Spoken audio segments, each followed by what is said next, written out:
From happiness to heartbreak, wife's secret sacrifice for love will make you cry.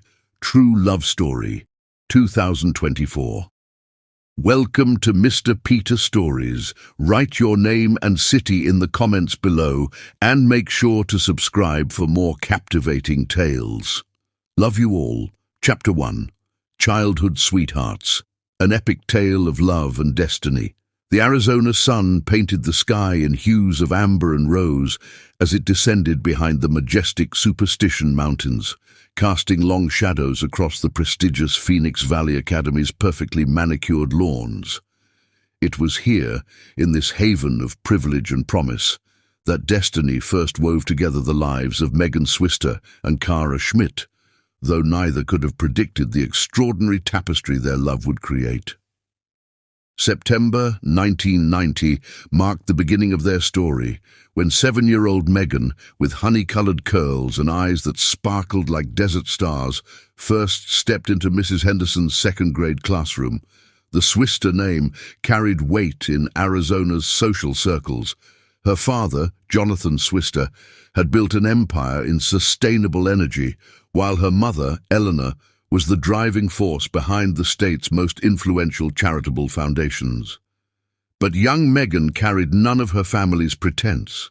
Instead, she possessed a gentle soul that seemed to illuminate the spaces around her. On that fateful first day, as she stood nervously clutching her leather backpack, a young boy with jet-black hair and unusually intense eyes approached her. Kara Schmidt, the son of German immigrants who had transformed a small tech startup into a billion-dollar enterprise, extended his hand with a confidence unusual for a 7-year-old. "You can sit next to me," he said, with a smile that would one day capture hearts across Arizona's business world. "I saved the blue chair because it matches your ribbons." That simple act of kindness birthed a friendship that would defy the often superficial nature of their privileged world. As the seasons changed and the desert bloomed and withered, Megan and Kara's bond deepened, nurtured by shared secrets and dreams whispered during lunch breaks and after-school playdates. Their early years were marked by innocent adventures, building elaborate sandcastles in the Schmidts' indoor beach room, searching for desert creatures in the Swisters' vast estate gardens, and creating their own magical world away from the pressures of their parents' expectations. But even in these carefree days, shadows lurked at the edges of their paradise. Victoria Blackwood, daughter of the state's most prominent judge, harbored a possessive interest in Kara that would span decades. Her jealousy manifested in subtle ways at first: excluded birthday party invitations, whispered rumors in the girls' bathroom, and orchestrated social situations designed to separate the inseparable pair. Yet each attempt only served to strengthen the invisible thread connecting Megan and Kara. As they entered their teenage years, their friendship began its gradual metamorphosis into something deeper. At 14, during the school's annual spring gala, Kara watched Megan descend the grand staircase in a pale blue gown, and for the first time his heart skipped a beat. That same night, while their classmates danced to popular songs, they snuck away to their secret spot in the school's astronomy tower. Under a canopy of stars, Kara shared his dreams of revolutionizing the tech industry, while Megan spoke of her passion for art and healing. Their different paths seemed to complement each other perfectly, like two halves of a whole. But their moment of connection was interrupted by Victoria, who had followed them and now stood in the doorway, her face twisted with barely contained rage. What followed was a year of calculated manipulation by Victoria and her influential family. She convinced her father to partner with Schmidt Industries, creating business obligations that forced Kara to spend time with her family. She orchestrated situations that painted Megan in a false light, even going so far as to forge evidence of betrayal that temporarily drove a wedge between the childhood friends. The separation proved unbearable for both. Kara threw himself into sports and academic competitions, earning accolades that felt hollow without Megan's proud smile. Megan retreated into her art, filling canvas after canvas with hidden messages of loss and longing. Their junior year was marked by stolen glances across classrooms and hallways, their hearts growing heavier with each passing day. The truth finally emerged during their senior prom. Victoria's elaborate web of lies unraveled when her closest confidant, consumed by guilt, revealed everything to Kara. The revelation came as he stood crowned as prom king, with Victoria smugly awaiting her moment as queen. Instead of following the script she had so carefully crafted, Kara walked off the stage and through the crowd until he reached Megan, who stood near the exit in a simple green dress that made her eyes shine like emeralds. "I've been a fool," he said, loud enough for nearby students to hear. "Every achievement, every success, every moment of joy in my life has been brighter because of you. Victoria's lies made me doubt everything except one truth. My heart has belonged to you since that first day in second grade." The silence that followed was broken by Victoria's scream of rage, but neither Megan nor Kara heard it. Their first kiss, witnessed by the entire senior class, became the stuff of school legend, not for its drama, but for its purity. A love story coming full circle under the same roof where it began. Their reunion marked the beginning of a new chapter, but it also taught them valuable lessons about trust, forgiveness, and the strength of true connection. Victoria's betrayal, though painful, had tested their bond and proved its resilience.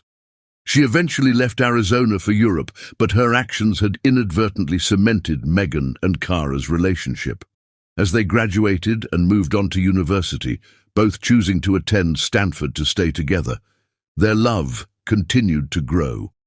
Their different courses of study, Kara in business and technology, Megan in art therapy, created a perfect balance in their relationship.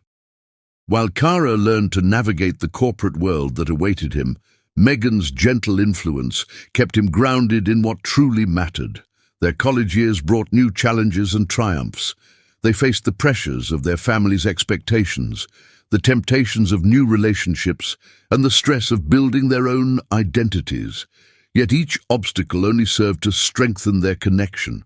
They studied together in quiet libraries, supported each other's dreams, and planned their future during long walks along the California coast. It was during one such walk, as they discussed their post-graduation plans, that Kara first mentioned marriage. The casual way he brought it up, as if it were the most natural progression in the world, made Megan's heart soar.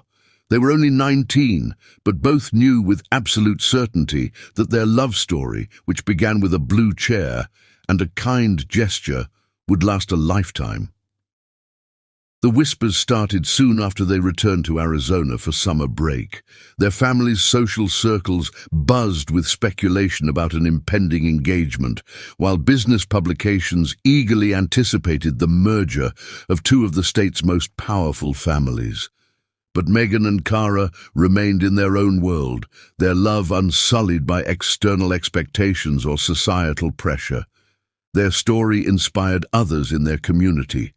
Young couples looked to them as proof that true love could flourish even in the often superficial world of wealth and privilege. Their parents, who had watched their relationship grow from innocent friendship to deep love, found themselves re-evaluating their own marriages, reminded of the pure joy that true connection brings. As autumn approached and their final year of college beckoned, Kara began planning a proposal that would honor both their past and their future. He remembered every detail of their journey, every laugh, every tear, every triumph and every challenge. Their love story, which began in a sun-drenched classroom in Arizona, had grown into something rare and precious, like a desert flower that blooms against all odds. Unknown to them both, their greatest challenges lay ahead. The proposal, the wedding, and the tragic events that would test their love were still to come. But in that moment, as they stood on the cusp of their future together, their love shone like a beacon in the desert night, pure and unassailable, a testament to the power of true connection in a world often devoid of genuine emotion.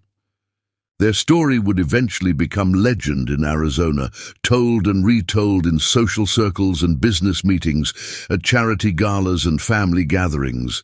But its most beautiful chapters were these early days, when love bloomed from friendship, survived betrayal, and emerged stronger for having been tested by fire.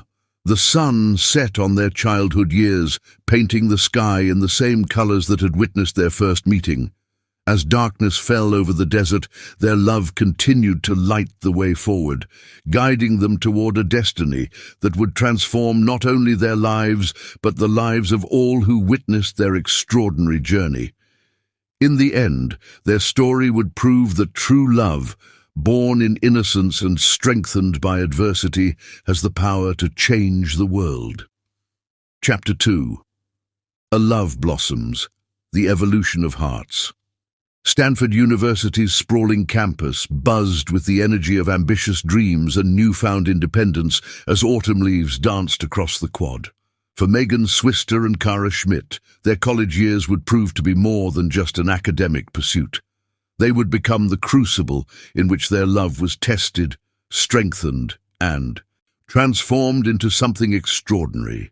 Their decision to attend Stanford together had raised eyebrows among Arizona's elite.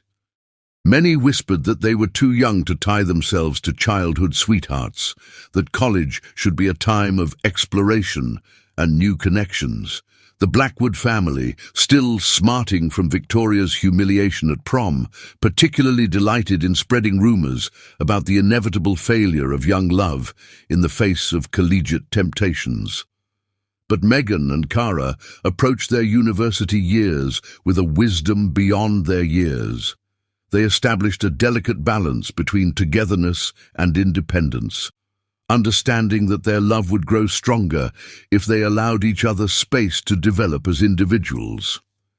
Kara immersed himself in the cutting-edge world of Silicon Valley entrepreneurship, while Megan discovered her passion for art therapy in the university's prestigious psychology department.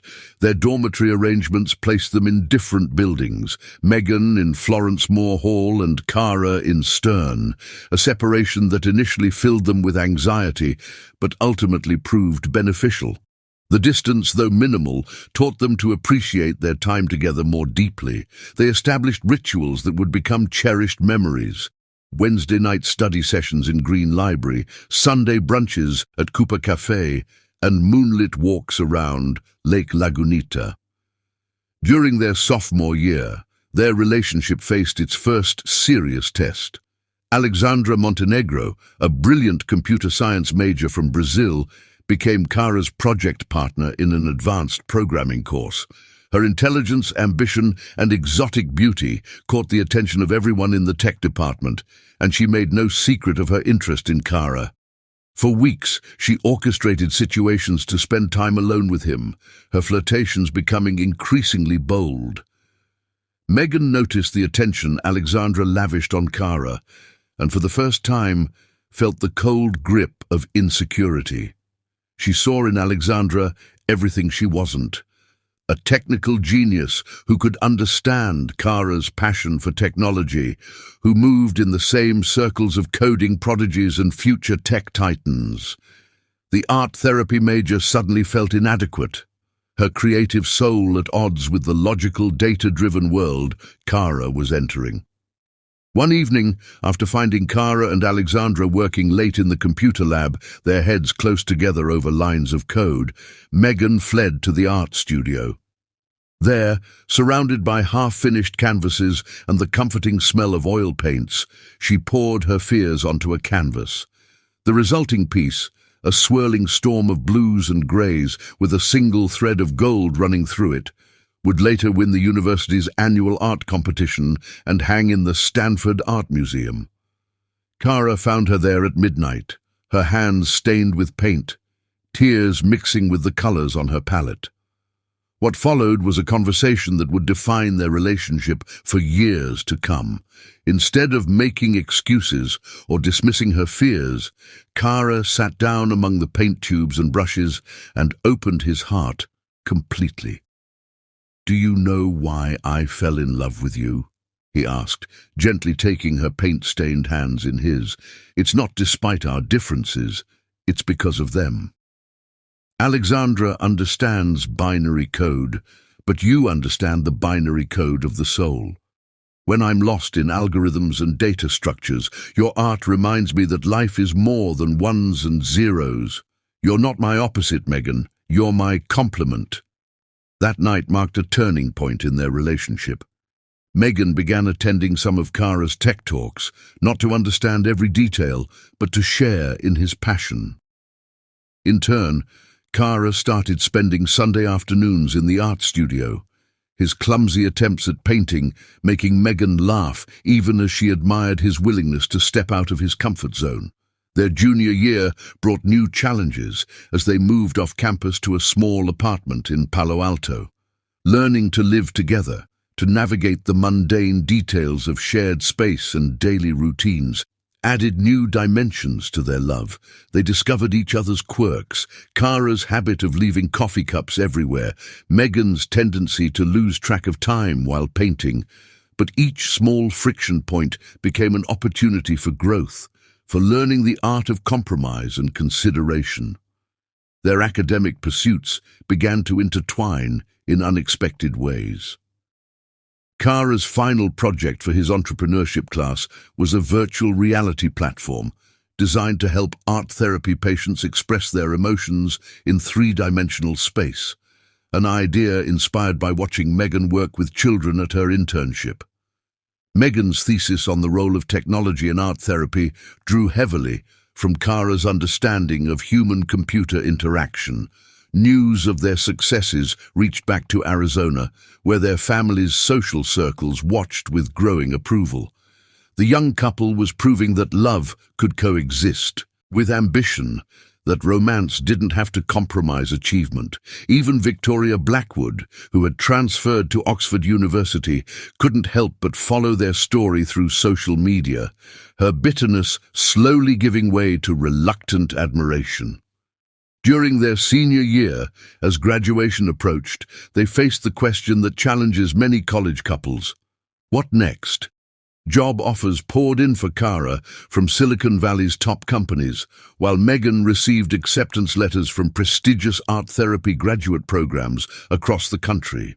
The potential for their paths to diverge loomed like a shadow over their final semester. But Kara had been planning.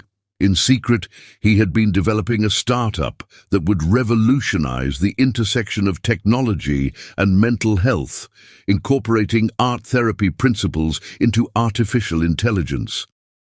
His vision was to create something that would allow them to build their future together, combining their passions into a shared dream. The night he revealed his plans to Megan, they sat on the roof of their apartment building, the Silicon Valley lights twinkling below like earthbound stars. As he described his vision, a future where their seemingly different worlds would merge into something revolutionary, Megan saw their entire relationship in a new light. Every difference that had once caused her anxiety now seemed like a piece of a grand design, as if their unique combination of talents and perspectives was always meant to create something extraordinary. Their last months at Stanford were a whirlwind of preparation for the future. They spent countless nights planning their return to Arizona, where they would base their new venture. Megan's artistic sensitivity would guide the therapeutic aspects of their platform, while Kara's technical brilliance would bring it to life. Their love had evolved from the simple purity of childhood to something more complex and profound, a partnership of equals, each bringing their unique gifts to create something greater than themselves. As graduation day approached, they took one final walk around the campus that had witnessed their transformation. The setting sun painted the sandstone buildings in shades of gold, reminding them of their desert home. They stopped at each meaningful spot, The library, where they had spent countless hours studying side by side. The art studio, where Megan had confronted her deepest fears. The computer lab, where Kara had realized that his greatest innovation would be inspired by love. Standing under the shade of a towering oak tree in the main quad, Kara pulled Megan close and whispered, "Every success I've achieved here has been brightened by sharing it with you. Every failure has been softened by your support.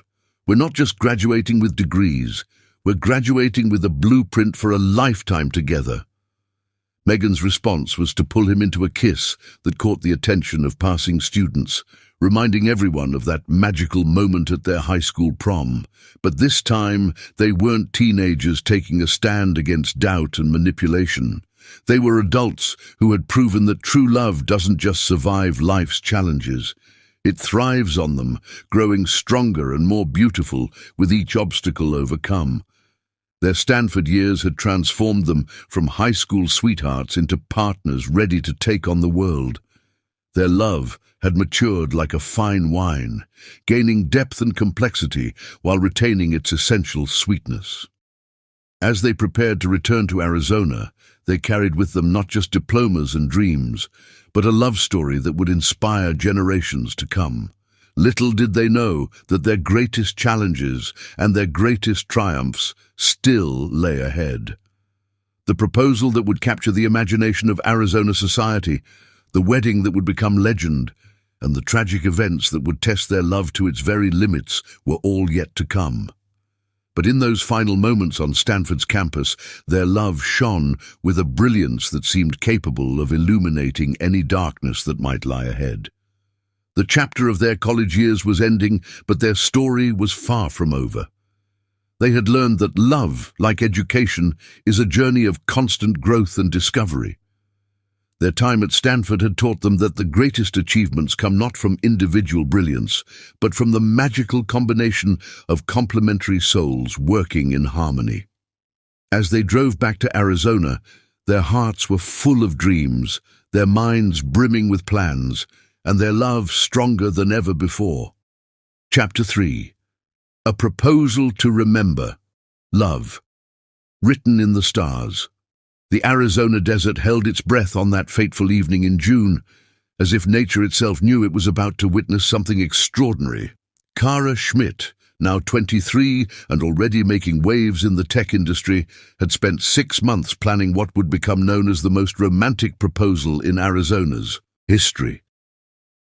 The pressure of being heir to the Schmidt technology empire weighed heavily on his shoulders, but nothing mattered more than making this moment perfect for Megan. The sun was setting over the Superstition Mountains, painting the sky in brilliant strokes of orange and purple as Kara's elaborate plan began to unfold. He had chosen their spot carefully, the private peak overlooking the valley where they had shared their first kiss as teenagers. But tonight, the familiar location had been transformed into something magical. The winding path leading to the summit was lined with thousands of white roses, each hand-selected to match the exact shade of the dress Megan had worn when they first met in 2nd grade. Solar-powered lights twinkled among the flowers, creating the illusion of a path made of starlight. The air was filled with the gentle notes of their favorite song, "Can't Help Falling in Love," performed live by a string quartet hidden among the desert rocks. Megan, who thought she was attending a charity gala, grew quiet as their chauffeur-driven car turned onto the private road leading to the mountain. Her eyes widened as she took in the illuminated path, and when Kara helped her from the car, she gasped at the sight of 1,000 paper lanterns floating in the darkening sky, each one carrying a message of love written by their friends and family. "Kara," she whispered, her voice catching with emotion, "what is all this?" He simply smiled and offered his arm, leading her along the rose-lined path. As they walked, holographic projections appeared among the desert flora, memories from their shared life playing out like ghost images in the gathering dusk. There they were as children, sharing lunch in the school cafeteria, as teenagers, dancing at prom, as college students, graduating from Stanford. Each projection was accompanied by the actual sound of their laughter and conversations, captured over the years by friends and family. At strategic points along the path, they encountered significant people from their lives. First was Mrs. Henderson, their second-grade teacher, who had witnessed the beginning of their story. She handed Megan a small blue chair charm, a replica of the one Cara had saved for her on their first day of school. Next was Professor Martinez from Stanford, who presented her with a miniature easel representing their college years and Megan's artistic passion. As they climbed higher, the path revealed more treasures. Their old friends from high school waited at various points, each holding a piece of their shared history, a ticket stub from their first movie date, a dried flower from their secret garden, a photograph from their Stanford graduation. Each memento was accompanied by a personal story, reducing Megan to tears of joy and nostalgia. Near the summit, they encountered their parents. Eleanor Swister, elegant as always, embraced her daughter while trying to contain her own emotions. Heinrich and Maria Schmidt, Cara's parents, stood nearby, their usual businesslike demeanor softened by the magnitude of the moment. Each parent handed Megan a letter they had written years ago, when they first recognized that their children's connection was something extraordinary. Finally, they reached the peak. The sight that greeted them took Megan's breath away. The entire valley below had been transformed into a sea of lights, carefully arranged to spell out their story. Thousands of LED lights formed images that morphed from one scene to another: their first meeting, their high school years, their time at Stanford, and their dreams for the future. In the center of the plateau stood a glass gazebo, its crystal walls reflecting the last rays of the setting sun. Inside, a single blue rose waited on a pedestal, a bio-engineered miracle that had taken Cara's research team months to perfect. It was exactly the shade of Megan's eyes, a living symbol of how science and art could create something beautiful together.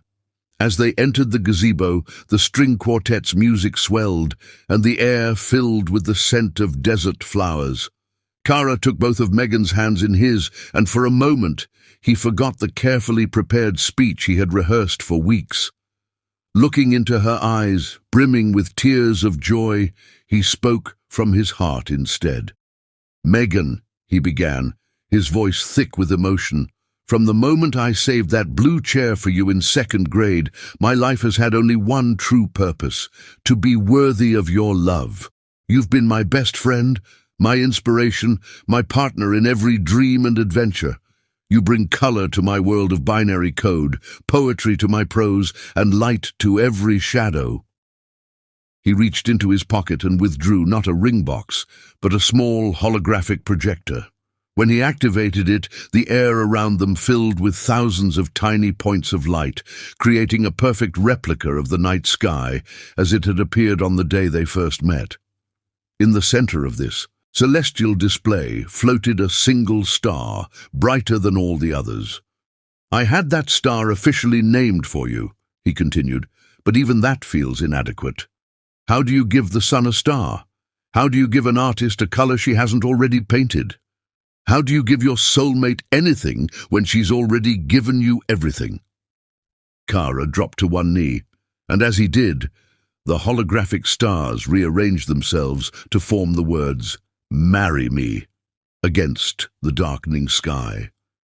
From another pocket, he produced a ring that took Megan's breath away, a platinum band supporting a rare blue diamond, surrounded by smaller white diamonds arranged in the pattern of their constellation. "Megan Swister," he said, his voice carrying across the suddenly silent desert, "will you make me the happiest man in the universe by becoming my wife?" Megan's "yes" echoed off the mountain walls, carried by the wind across the valley below. As Cara slipped the ring onto her finger, the sky erupted in a carefully choreographed fireworks display. Each burst of light formed a symbol important to their relationship. A small blue chair, a painter's palette, a computer screen showing a heart made of binary code. Their families and friends emerged from their hiding places, surrounding the couple with love and congratulations. Champagne flowed as a celebrity chef served a gourmet dinner at tables set up under the stars.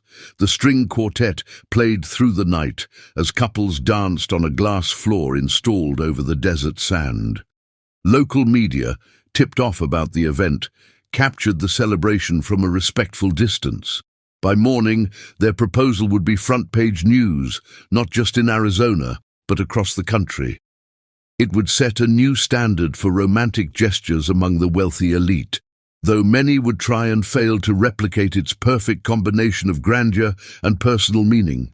But Meghan and Cara barely noticed the attention. For them, the most perfect moment came long after the guests had departed, as they sat together on their mountain peak, watching the sunrise paint the desert in shades of gold. Meghan's head rested on Cara's shoulder, her ring catching the first rays of dawn. "You didn't have to do all this," she said softly. "I would have said yes if you'd proposed with a paper ring in our living room." Cara kissed her temple gently. "I know," he replied. "That's exactly why you deserved all this and more. Our love story deserved to be written in the stars." As they drove home that morning, neither could have imagined how their life would unfold. The joy of their wedding, the tragedy that would test their love, and the miraculous way their story would touch countless lives. But in that moment, their hearts were full of nothing but love and dreams of the future they would build together. The proposal became legend in Arizona society, but not for its extravagance or expense. What people remembered most was the look of pure love that passed between Meghan and Cara as they stood in their crystal gazebo, surrounded by stars, both real and manufactured. It was a moment that proved that even in their world of wealth and privilege, true love remained the greatest luxury of all. Chapter 4. The Wedding of the Century, Where Dreams Take Flight. The Arizona Biltmore stood like a desert palace against the backdrop of a perfect October sky, its Frank Lloyd Wright-inspired architecture providing a stunning canvas for what would become known as the Wedding of the Century. The date was October 15th, carefully chosen to coincide with the desert's most clement weather and the rare blooming of night-flowering cereus, Meghan's favorite desert flower. The prestigious hotel had been completely reserved for 3 days, its 39 acres transformed into a wonderland that merged technological innovation with artistic beauty, a perfect reflection of the bride and groom's unique partnership. Cara's tech team had spent months developing custom lighting systems and holographic displays, while Meghan's artistic vision guided the overall aesthetic, creating an atmosphere that felt both futuristic and timeless. The wedding preparations had consumed Arizona's social calendar for the past year. The merger of the Schmidt and Swister families represented more than just a union of hearts. It symbolized the joining of old money and new technology, of European heritage and American dreams.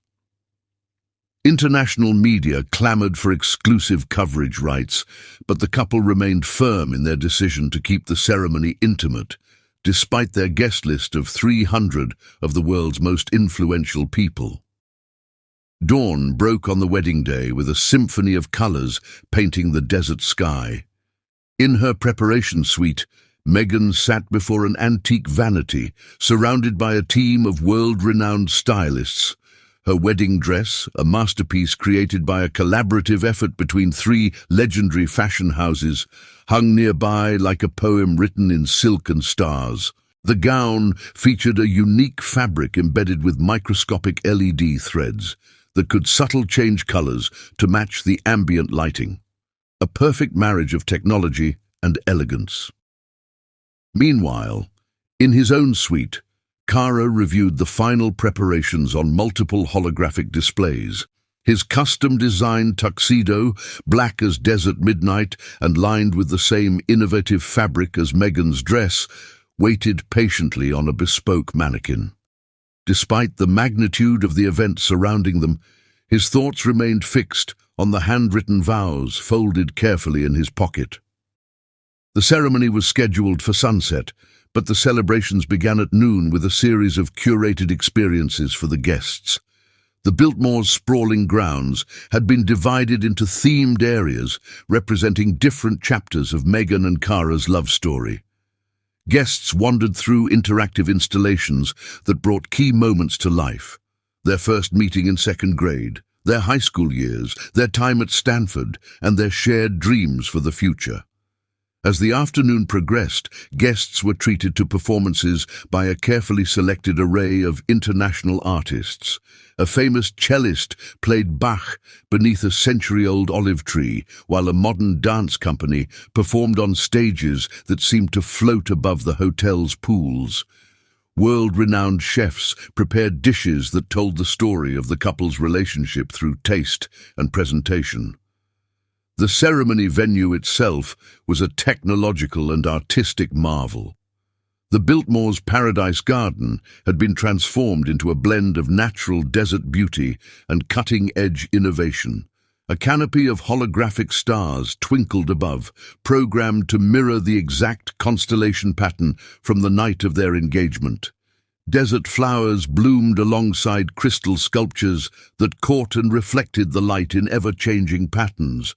At precisely 6:47 p.m., as the sun began its descent behind the mountains, the wedding ceremony began. The processional was a carefully choreographed dance of tradition and innovation. Each member of the wedding party carried a crystal orb that illuminated in sequence as they walked down the aisle, creating a river of light that led to the altar. Meghan's entrance left the assembled guests breathless. As she appeared at the end of the aisle on her father's arm, the LED threads in her dress began to glow softly, creating the illusion that she was wrapped in starlight. The effect was enhanced by thousands of tiny drones hovering overhead, each one carrying a point of light that formed constellations above the ceremony. The altar itself was a masterpiece of design, a structure that appeared to be made of light and air, with cascading water features that seemed to defy gravity. As Meghan joined Cara beneath this ethereal canopy, their custom-designed attire synchronized, creating subtle patterns of light that flowed between them like visible manifestations of their connection. Their vows were deeply personal, a perfect blend of humor and profound emotion. Cara spoke of algorithms and binary code, using technological metaphors to express the certainty of his love. Meghan responded with references to art and color, describing how Cara had brought new dimensions to her world. As they exchanged rings, platinum bands embedded with quantum dots that could track each other's heartbeats, their words painted a picture of a love that transcended the boundaries between science and art. The moment they were pronounced husband and wife, the entire venue transformed. The holographic canopy above erupted in a display of northern lights, while the surrounding desert bloomed with thousands of phosphorescent flowers, specially engineered for the occasion. The effect was so magnificent that several tech magazines later requested interviews about the innovation behind the display. The reception that followed was an explosion of creativity and luxury. The grand ballroom had been redesigned to reflect different environments as the evening progressed. Guests dined at tables that appeared to float on clouds. Then dance floors materialized from seemingly nowhere. Advanced sound design created perfect acoustic spaces for both intimate conversations and dance music, while holographic displays showed captured moments from the ceremony mixed with scenes from the couple's shared history. The menu was a gastronomic journey through their love story, each course representing a significant moment in their relationship. The appetizer recalled their first date at a local pizza place, reimagined by a Michelin-starred chef. The main course celebrated their European and American heritage, while the dessert was a technological marvel that changed flavors as it was eaten. As the evening progressed, the celebration spilled out into the desert night. Garden paths lit themselves as guests approached, leading to intimate seating areas and secret dance floors. Aerial artists performed against the backdrop of the star-filled sky, while musicians played from balconies and hidden grottos throughout the property. The couple's first dance was a moment of pure magic. As they moved across the floor to a song specially composed for them by a legendary musician, their synchronized outfits created patterns of light that told their love story in silent, luminous poetry. The dance floor itself responded to their movements, creating ripples of light that spread out like waves on a digital sea. At midnight, the celebration reached its crescendo with a display that combined fireworks, drone choreography, and holographic projections to create a three-dimensional retelling of their love story visible for miles around. The show concluded with their initials being written in light across the desert sky, a moment captured by photographers and artists alike. The celebrations continued for 2 more days, each day offering new experiences and celebrations. There were brunches featuring international delicacies, technology showcases highlighting innovations developed specifically for the wedding, and art installations that would later be donated to museums around the world. But amidst all the grandeur and spectacle, it was the quiet moments that guests remembered most vividly. The way Kara's hands trembled slightly as he lifted Meghan's veil, the tear that escaped down Meghan's cheek during their vows, the look they shared during their first dance that made everyone feel like they were intruding on something deeply private and precious. The wedding made headlines around the world, not just for its unprecedented luxury and technological innovations, but for the palpable love that infused every detail. It set new standards for what a wedding could be, inspiring countless couples to find unique ways to tell their own love stories. Yet for Meghan and Kara, the most perfect moment came after all the guests had departed. In the pre-dawn quiet of their 3rd day of celebration, they sat together on the Biltmore's highest balcony, still in their wedding attire. As they watched the desert sunrise paint the sky in shades of pink and gold, Meghan turned to her new husband and whispered, "I would have married you in a desert cave with only the stars as witnesses." Kara smiled, pulling her close. "I know," he replied, "but our love deserved this celebration. It deserved to be shared with the world." Little did they know that the grandeur of their wedding would soon be contrasted by life's harshest realities. The tragedy that awaited them would test their love in ways that no amount of technology or wealth could prevent. But in that moment, as the sun rose on their new life together, their love shone brighter than all the lights and innovations that had illuminated their celebration. Their wedding would be remembered not just for its spectacle, but as a testament to the power of love to bridge different worlds, art and science, tradition and innovation, past and future. It served as a prelude to a love story that would continue to inspire generations, proving that true love knows no boundaries and fears no challenges. Chapter 5. The world watches media coverage of the Schmidt-Swister wedding. The Arizona morning dawned bright and full of promise, sunlight streaming through the master bedroom windows of the Schmidt mansion. Meghan awoke early, her heart racing with excitement as she thought about the news she would share with Kara that evening. The home pregnancy test she had taken at dawn had shown 2 clear pink lines. Their dream of starting a family was finally becoming reality. She had planned everything perfectly. The private dining room at their favorite restaurant was reserved. The chef prepared to serve the special menu she had arranged. She would tell Kara over dessert, watching his face as she shared the news they had been hoping for since their wedding 3 years ago. But fate had other plans for that perfect autumn day. The morning sickness that had first alerted her to the possibility of pregnancy was mercifully absent as she dressed, choosing a flowing silk dress that would soon be too tight to wear. Her hand lingered briefly over her still flat stomach, imagining the life growing within. In her studio, she had already begun sketching ideas for the nursery, each drawing filled with the joy and anticipation of impending motherhood. Kara had left early for a board meeting, kissing her goodbye with his usual tenderness. "I'll see you tonight, my love," he had said, unaware that this ordinary morning would be the last time he would see his wife whole and unbroken.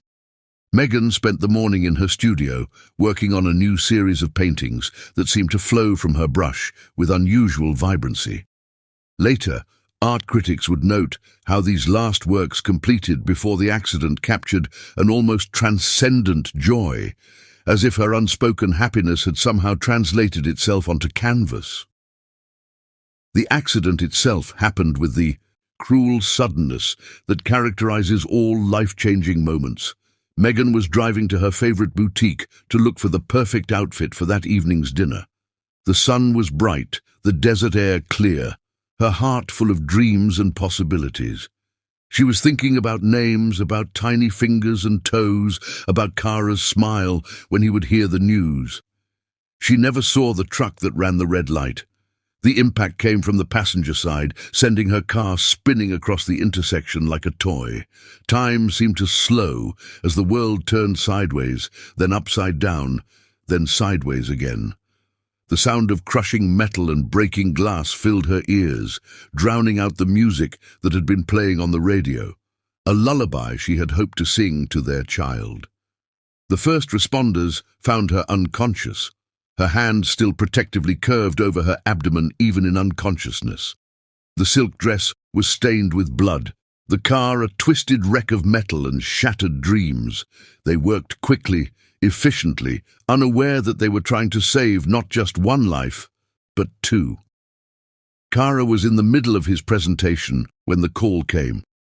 Later, he wouldn't remember dropping his phone, wouldn't remember running from the boardroom, wouldn't remember the drive to the hospital.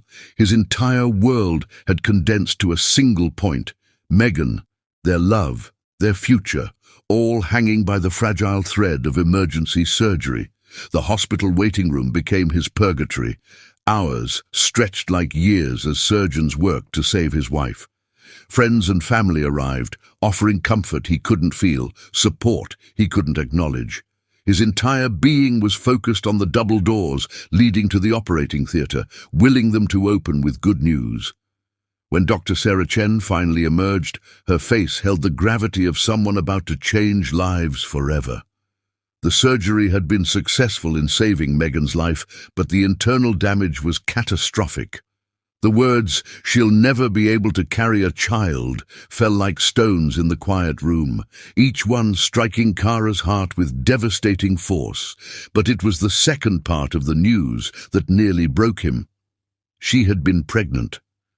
Their first child, the one she had planned to tell him about over dinner that very evening, was lost in the twisted metal and broken dreams of the accident. The joy she had carried secretly in her heart that morning was now another casualty of fate's cruel intervention. For 3 days, Megan remained unconscious, her body fighting to heal as Kara maintained his vigil by her bedside. He talked to her constantly, telling her about their future, about his love, about anything except the 2 pieces of news he would have to share when she woke up.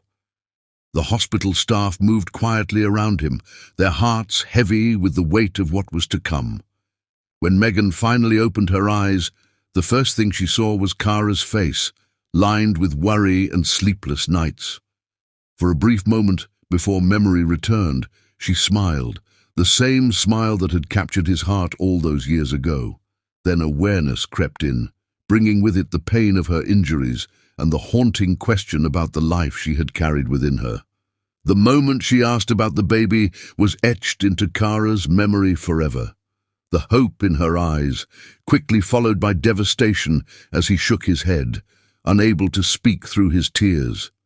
Her scream of grief echoed through the hospital corridors, a sound of such pure anguish that nurses 3 floors away paused in their duties, their own eyes filling with tears.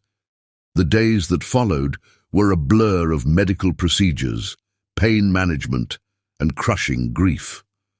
Megan retreated into herself, her artist's soul seeking refuge in a world of shadows where the pain couldn't reach. Kara stayed by her side, his love manifesting in constant, quiet support. He learned to read the different qualities of her silence, to anticipate her needs before she could voice them, to be the strength she needed while dealing with his own grief. The news about her inability to ever carry another child came later, when her body had begun to heal, but her heart was still raw.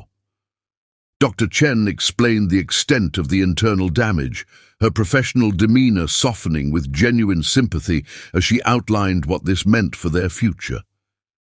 Megan listened in silence, her hand clutching Kara's with desperate strength. That night, in the quiet of her hospital room, Megan finally broke down completely. "I'm sorry," she whispered over and over, as if the accident had been her fault, as if she had somehow failed him by losing their child and the possibility of future children. Kara held her as she sobbed, his own tears falling silently into her hair. "You are all I need," he told her fiercely. "Children or no children, you are my entire world." His words were a lifeline in her sea of grief, a promise that their love was stronger than any tragedy. The physical recovery was slow, marked by small victories and setbacks. Kara transformed their home into a haven of healing, incorporating technology and comfort in ways that only his brilliant mind could conceive. But the emotional healing would prove to be a longer journey, one that would test their love in ways they never imagined.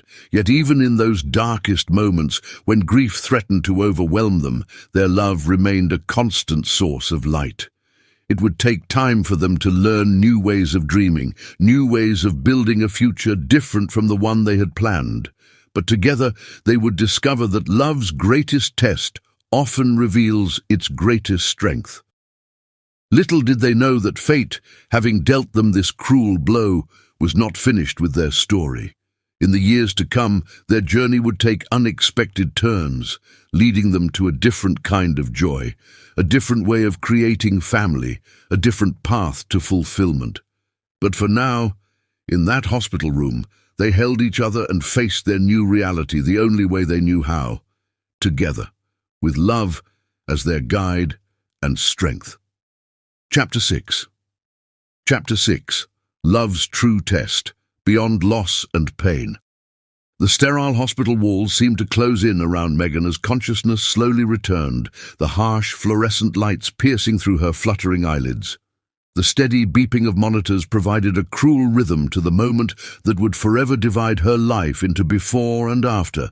Kara sat beside her, his usually impeccable appearance disheveled from days of keeping vigil. His hands, which had built technological empires, trembled as they held hers. Dr. Sarah Chen delivered the news with gentle professionalism, each word falling like heavy stones in still water. The accident had caused irreversible damage. Megan would never be able to carry a child. The pregnancy she had been rushing to announce was gone, along with all future hopes of motherhood. The words echoed in the sterile room, bouncing off the walls and crashing back into her heart with devastating force. The first days passed in a blur of tears and medication. Megan's artistic soul, usually so full of color and life, retreated into a world of grays and shadows. Her hospital room, despite Kara's efforts to fill it with her favorite flowers, felt like a mausoleum for dreams that would never be realized. The pain medications could dull the physical agony, but nothing could numb the ache in her heart. It was in these darkest moments that Kara's love showed its true depth.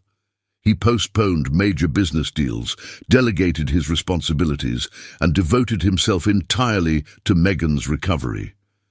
His tech team worked remotely, transforming their home into a rehabilitation paradise while she was still in the hospital. Every morning, he arrived with a new story, a new reason to smile, a new way to show her that their love was bigger than any loss. The journey home was both an ending and a beginning. Megan found their house transformed, her art studio converted into a sanctuary of healing. The walls were fitted with screens that could display any environment she desired, from peaceful forests to serene beaches. A custom-designed therapy pool allowed her to rebuild her strength while creating water art, a new medium that would later become her signature style. Recovery wasn't linear. There were days when the sight of a pregnant woman in the grocery store would send Megan spiraling into despair. Kara learned to anticipate these triggers, creating protective bubbles around her without being obvious about it. He found ways to redirect their regular walking routes to avoid playgrounds, to time their shopping when young families were least likely to be out. Their love deepened in unexpected ways. Kara would leave little surprises around the house: a new paintbrush, a rare pigment, a sketch he had attempted with his engineer's precision that never failed to make her laugh. Each gesture was a thread in the tapestry of healing he was weaving around her. Megan's art began to evolve, taking on new depths of emotion. Her paintings, once filled with light and joy, now explored the full spectrum of human experience. Critics would later say that this period produced her most powerful works. Kara built her a new studio, equipped with technology that allowed her to create immersive art installations that would later tour galleries worldwide. They became surrogate parents to their community in unexpected ways. Kara established a foundation supporting young artists, while Megan began mentoring children in art therapy. Their home became a haven for creative souls, filled with the laughter and energy of people drawn to their unique bond and generous spirits. In the backyard of their estate, Kara created what he called the Garden of Dreams. It was a stunning blend of natural beauty and technological innovation, where holographic butterflies danced among real flowers and musical notes played when certain plants were touched. This became their special place, where they could share their hopes and fears under the desert stars. Their love matured like fine wine, gaining depth and complexity from the challenges they faced. Kara learned to read Megan's moods in the colors she chose for her paintings, while she learned to understand his love in the careful way he continued to innovate their home to bring her joy. Their connection transcended the physical, becoming something that defied conventional description. Years passed, and their love story became legendary in Arizona society, not for its glamour or wealth, but for its authenticity and resilience. Young couples would look to them as an example of true partnership, of love that could weather any storm. Their annual vow renewal ceremonies became celebrations not just of their marriage, but of love's power to heal and transform. They discovered new ways to parent, through their foundation, through mentoring, through creating spaces where children could explore art and technology.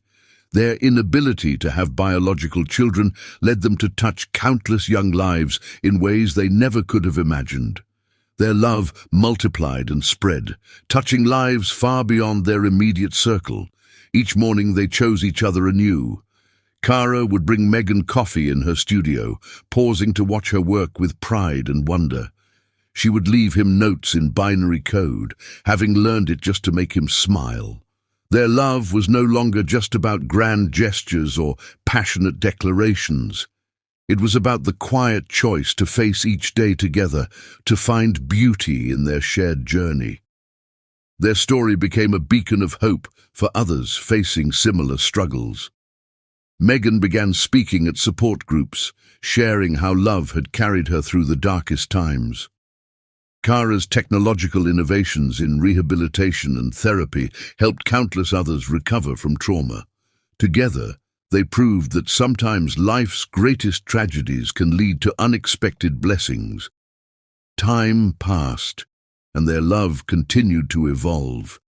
The pain of their loss never completely disappeared, but it transformed into something different, a tender spot that reminded them of their strength, their resilience, their capacity to love, despite everything. They created new traditions, new ways of celebrating life and love, new methods of turning pain into purpose. As their 10th wedding anniversary approached, neither could have imagined that fate was preparing to test their love in new ways. The arrival of a young woman named Oprah Winfrey would soon add another chapter to their story, but for now, they had each other, and that was enough. Their love had proven itself against the crucible of loss, emerging stronger and more pure than ever before. The desert winds carried their story across Arizona, inspiring others with its testament to the power of unconditional love. In their garden, under the stars that had witnessed their journey, Megan and Cara continued to write their love story, not in the pages of memory, but in the living moments of each day.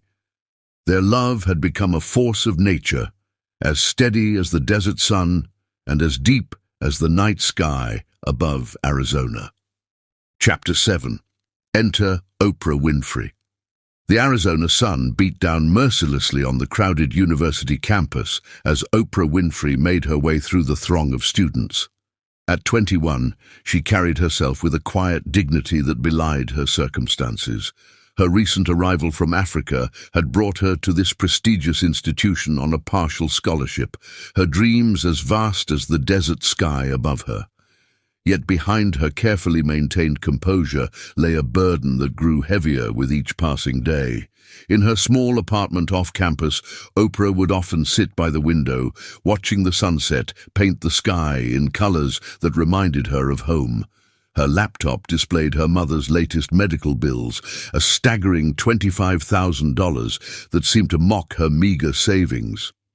The partial scholarship covered her tuition, but the mounting healthcare costs back home threatened to shatter everything she had worked for. Each ping of her phone brought fresh anxiety, another message about her mother's deteriorating condition, another reminder of the impossible choice between her education and her family's needs. Each morning, Oprah balanced her studies with various part-time jobs. Her professors praised her brilliant mind, particularly in biochemistry, unaware that their star student spent her evenings serving drinks at high society parties. Her friends marveled at her composure, never guessing that she cried herself to sleep most nights, torn between her ambitions and her family's needs.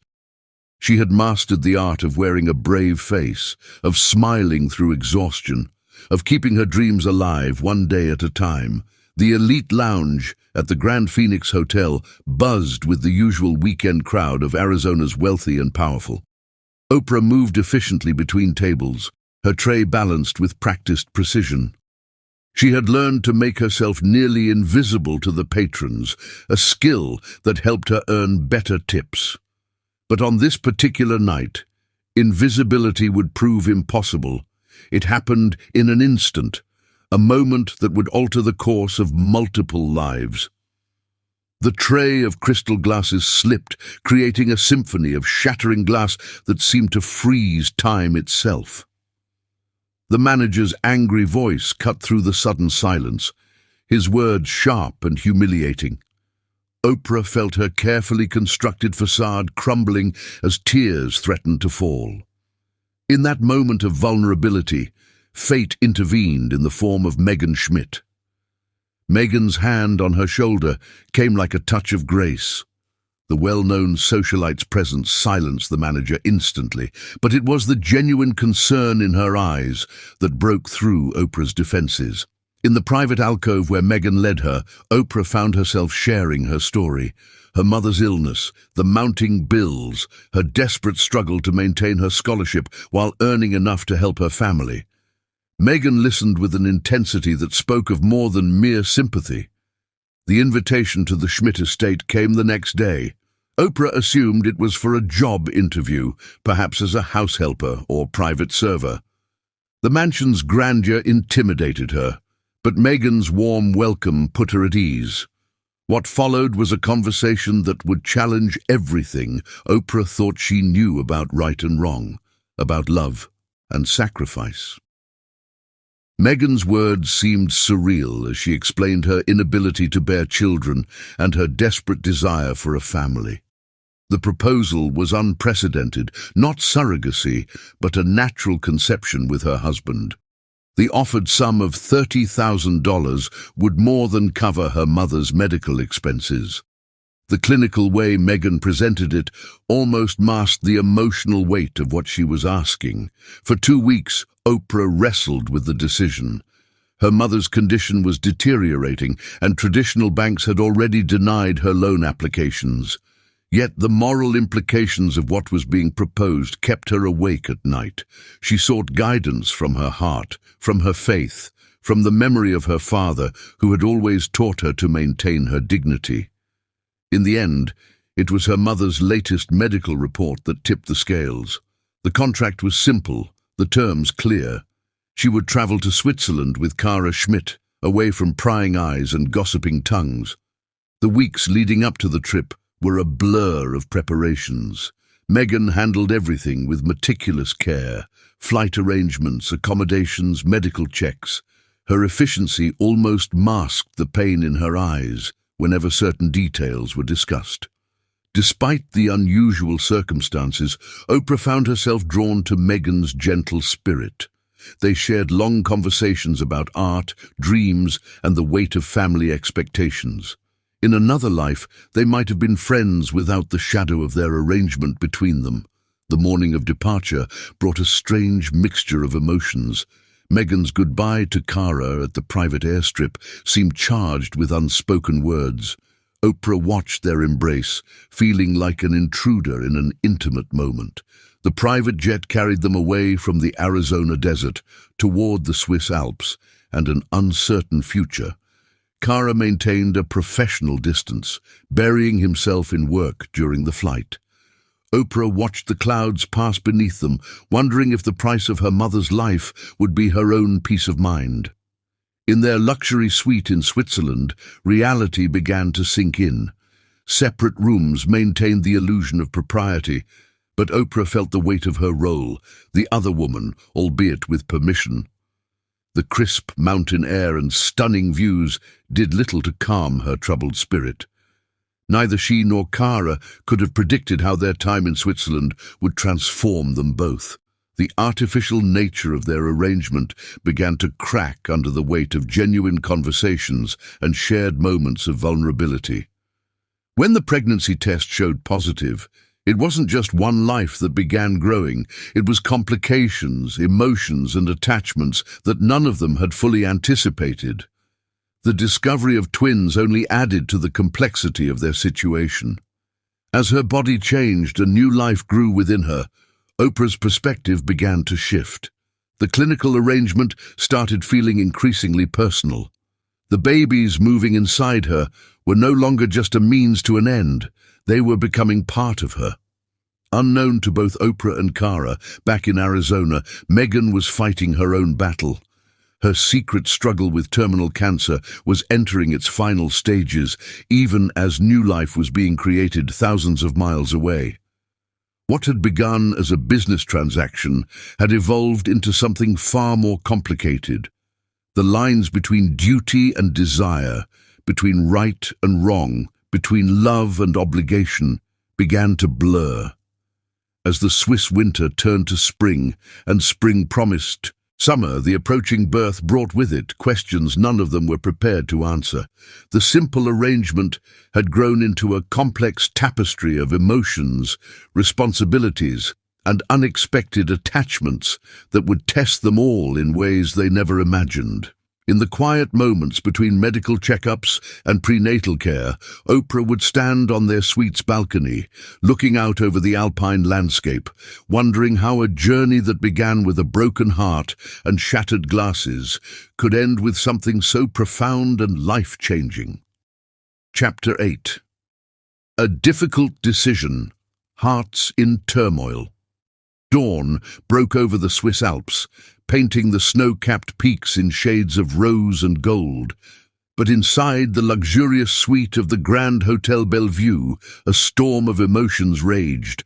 Oprah stood before the floor-to-ceiling windows, her hands resting protectively over her growing belly, tears streaming down her face as she wrestled with the most difficult decision of her life. The twins within her kicked softly, as if sensing their mother's distress. The previous night's conversation with her mother in Africa had changed everything. The doctors were optimistic. The treatment was working. The money Oprah had sent home had quite literally saved her mother's life. But now, as she felt the movement of the babies beneath her hands, she realized that the price of that miracle might be more than she could bear to pay. Kara watched her from across the room, his own heart torn between duty and the unexpected feelings that had developed during their 3 months in Switzerland. What had begun as a clinical arrangement had evolved into something neither of them had anticipated.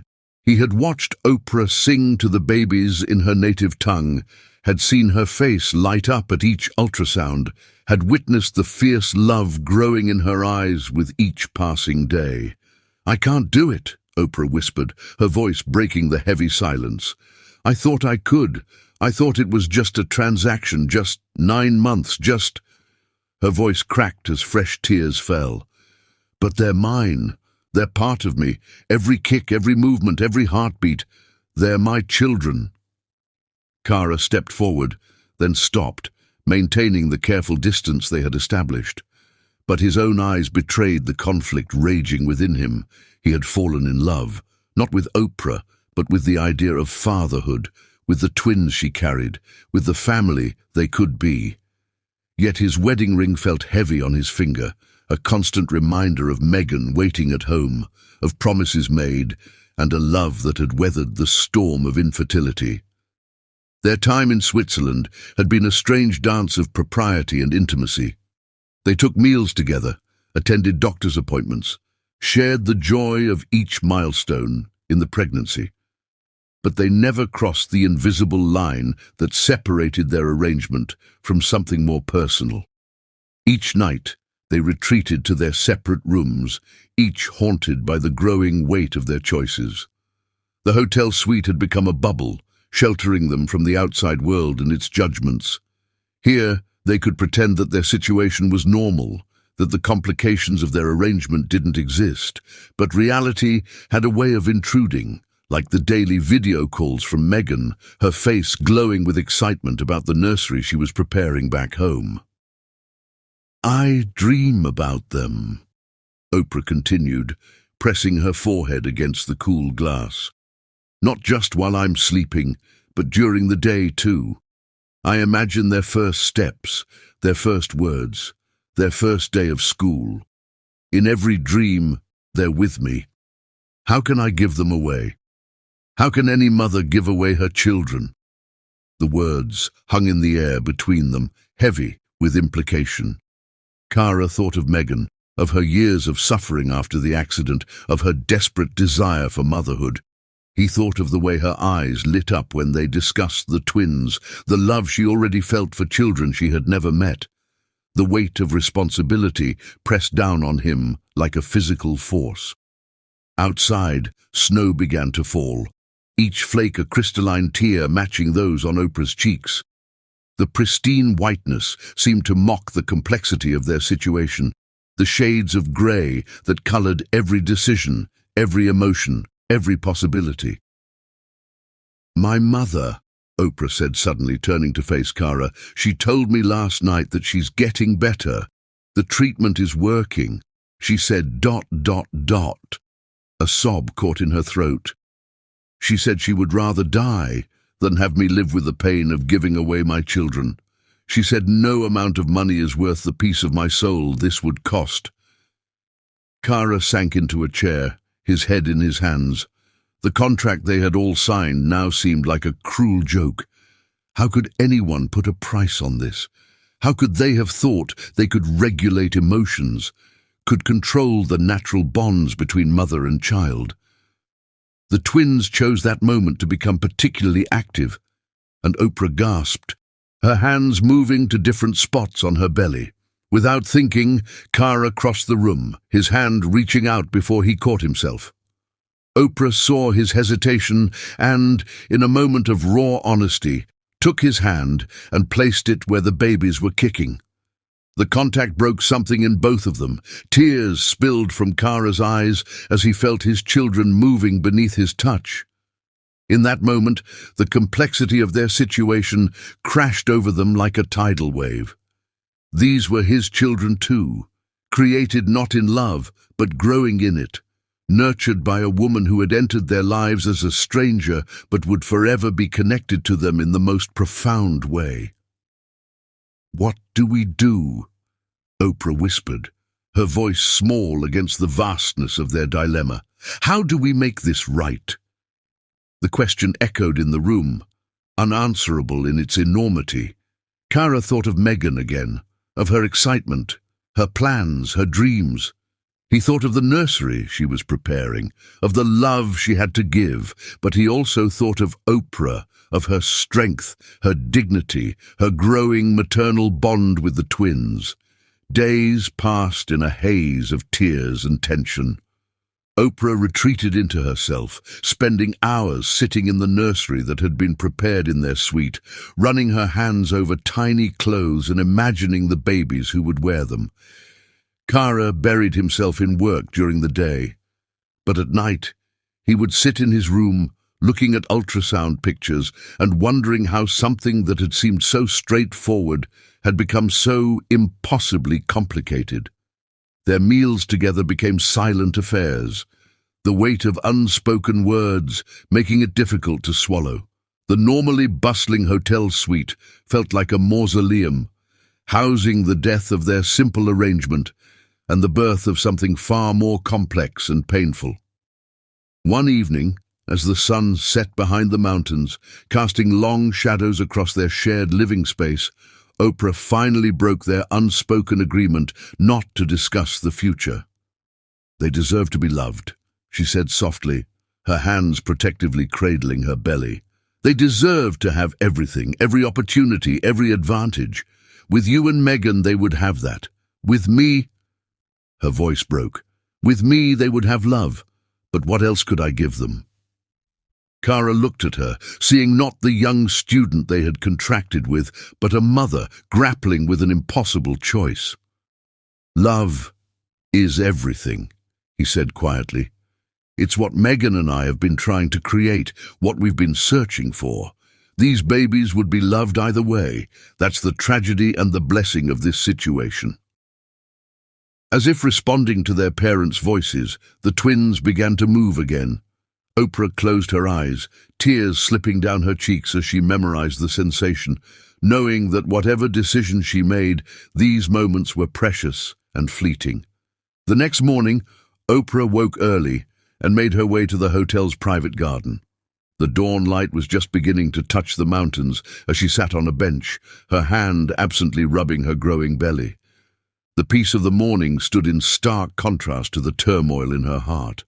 When Kara found her there an hour later, her face was wet with tears, but somehow calmer, more resolved.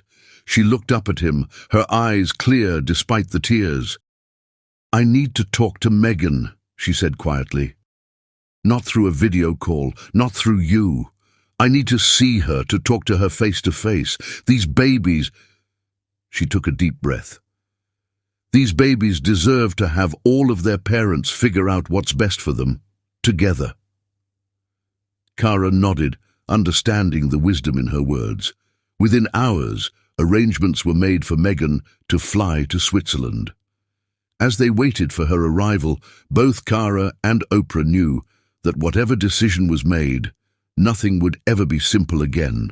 The lives of 3 adults and 2 unborn children had become inextricably intertwined, bound together by love, obligation, and the impossible choices that lay ahead of them. The snow continued to fall outside their window, each flake a possibility, a choice, a future yet to be determined. Inside, 2 hearts beat in fear and hope, while 2 tiny hearts beat between them, unaware of the storm of love and pain that surrounded their impending arrival. 8 months. Chapter 9. Hidden Battles, The Weight of Silence.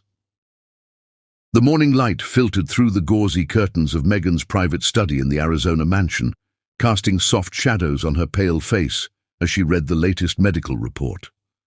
8 months of keeping her terminal diagnosis secret had taken their toll.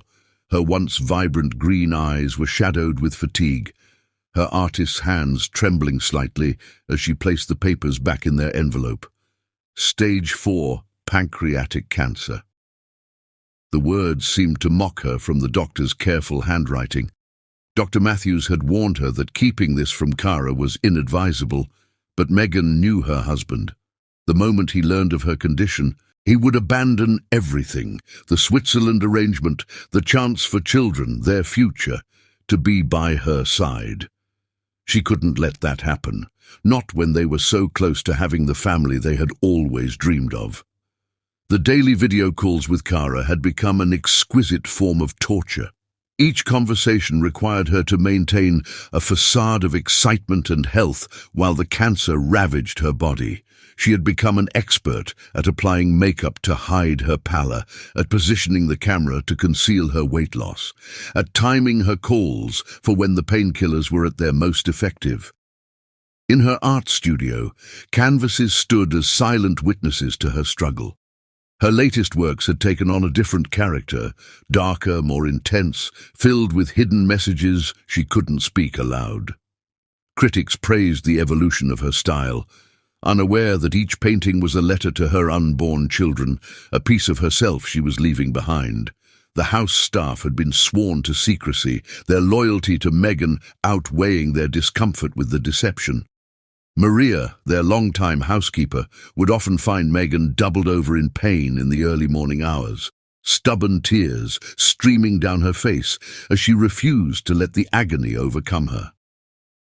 Together, they had developed a careful routine, treatments scheduled during Kara's video call times, recovery periods, masters, artistic retreats, medication schedules hidden behind social engagements. Despite her condition, Megan threw herself into preparing for the twins' arrival. The nursery became her sanctuary, each detail personally chosen and arranged. She would spend hours in the room, rocking in the hand-carved chair, imagining the lives that would unfold within these walls. The irony of creating a space she might never see used tore at her heart, but she persevered, determined to leave this final gift for her family. Her oncologist had been clear. Even with aggressive treatment, her prognosis was measured in months, not years. The cancer had spread too far, too fast. Yet Megan approached each day with fierce determination, documenting everything in journals, her hopes for the twins, advice for Kara, memories of their love story. Late at night, when pain kept her awake, she would write letters to her unborn children, telling them about their father's strength, about the love that had brought them into being, about the mother who had carried them, and about her own deep love that would transcend even death. The hardest part was maintaining her public appearances. Arizona society watched the Schmidt-Swister saga with keen interest, and Megan played her role perfectly. She attended charity functions, hosted dinner parties, and continued her work with various foundations. Each public appearance required more energy, more makeup, more careful orchestration to hide her declining health. In quiet moments, doubt would creep in. Was she being selfish, keeping this from Kara? Was it fair to leave him with such a burden, twins to raise, a legacy to explain, a grief he hadn't been prepared for? But then she would think of Oprah, carrying their precious children, of Kara's dream of fatherhood, and her resolve would strengthen. Her time was limited, but their future was not. The doctors had suggested hospice care, but Megan refused. She would remain in their home, surrounded by the life she and Kara had built together until the very end. She had arranged everything, legal documents transferring her art collection to charitable foundations, letters to be delivered after her passing, and most importantly, her final wishes for Kara and Oprah. As she sat in her studio one evening, watching the desert sunset paint the sky in the same colors that had graced their wedding day, Megan began to write her final letter to Cara. The words flowed from her heart, each one carrying the weight of unspoken truths and enduring love. She wrote about their journey together, about the joy he had brought to her life, about her dreams for his future with their children, and then she wrote about Oprah, the young woman who had entered their lives like an answer to a prayer.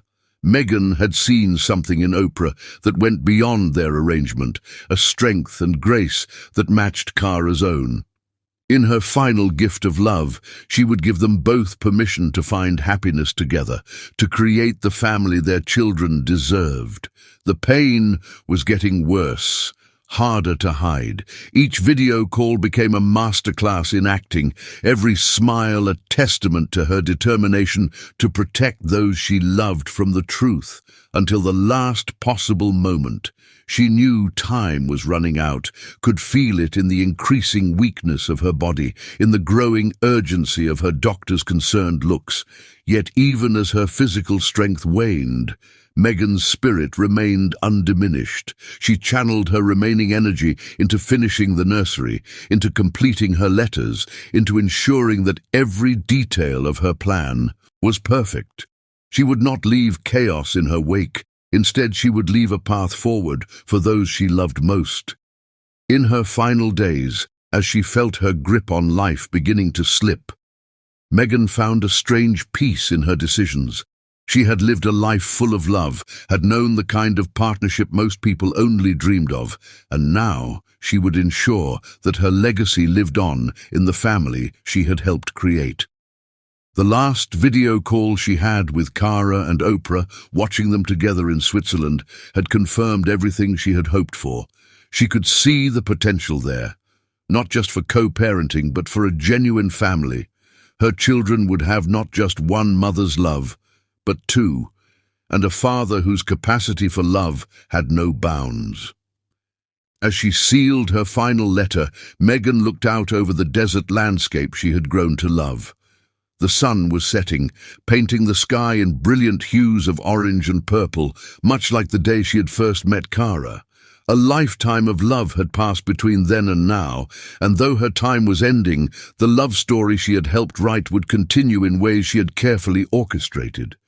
Tomorrow, she would wake up and continue her charade, protecting those she loved until the very end. But tonight, alone in her studio surrounded by the art that had been her voice when words failed, Megan Schmidt allowed herself to feel everything.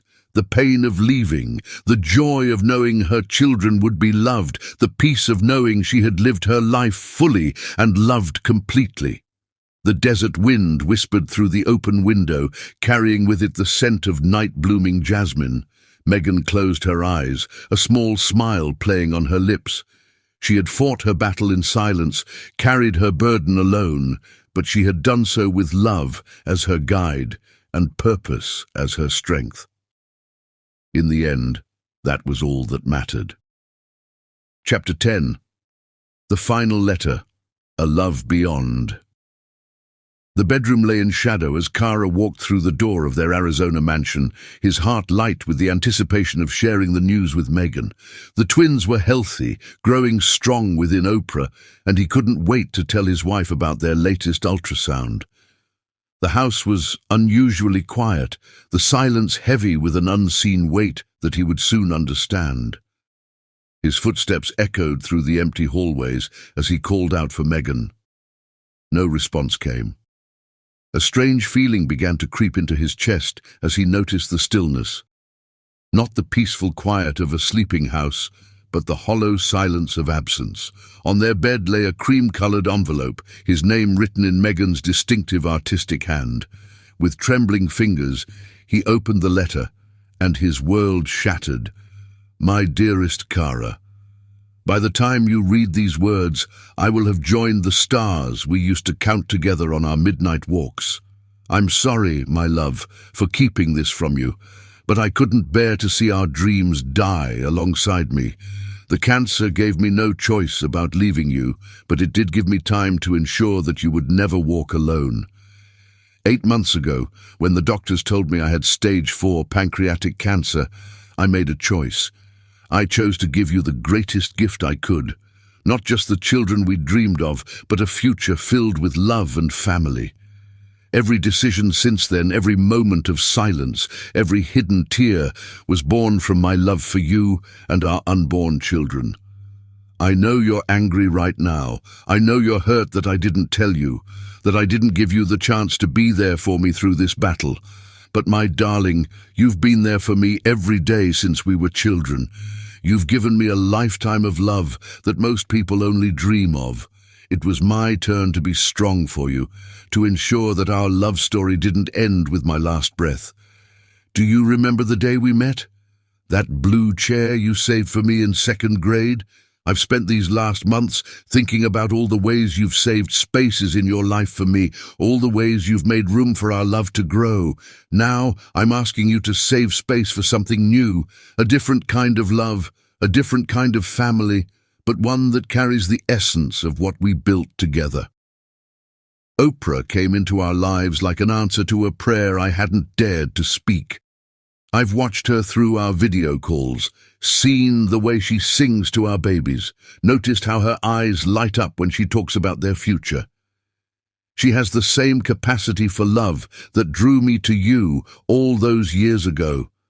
The same strength, the same gentle spirit, the same ability to see beauty in unexpected places. I'm not asking you to forget me, my love. I'm asking you to honor what we had by being brave enough to love again. Those precious babies need both their father's strength and their mother's love. Not just my memory, but a living, breathing love that can guide them through life's challenges. In my studio, you'll find a collection of paintings I've created over these past months. They're my legacy for our children. Each one tells a story, holds a piece of my heart, carries a message I won't be able to tell them in person. Share these with them as they grow. Let them know that their other mother loved them before she ever met them, that she poured her last months of life into creating beauty for their future. I've also left letters for each of them, to be opened on their important birthdays. Guide them through these moments, Cara. Help them understand that love doesn't always follow the paths we expect, that sometimes the most beautiful stories are written in the spaces between heartbeats, in the quiet moments between grief and joy. To Oprah, I leave my blessing and my gratitude.